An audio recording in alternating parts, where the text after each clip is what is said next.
Na sabiduría popular hai moitos contos sobre a relación dos pastores coas súas ovellas, co seu rebaño.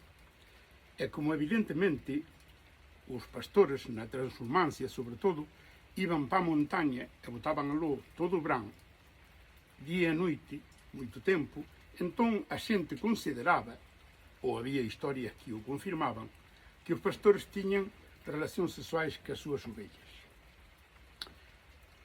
Non é de extrañar que moitos cederan á tentación porque o deseo sexual, sobre todo cando eran novos, pois impedíalles ao mellor guardar esa moralidade sexual.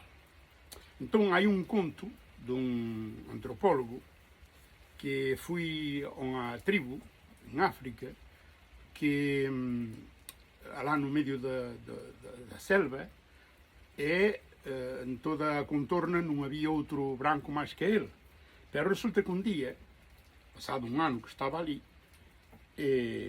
o xefe da tribu veu onde ele e dixo: "Oito, como é posible que aquí somos todos negros, o único blanco que hai és ti, e ven de nacer un rapaz blanco. Como explicas ti eso?" E dixolle ele: "Mira, eu vouche explicar. Ti ves aquele rebaño de ovellas que está ali? Veso, ves que hai ali polo menos 500 ovellas. E todas son blancas e hai unha que é negra. Como é posible?" E dixolle o xefe: "Mira,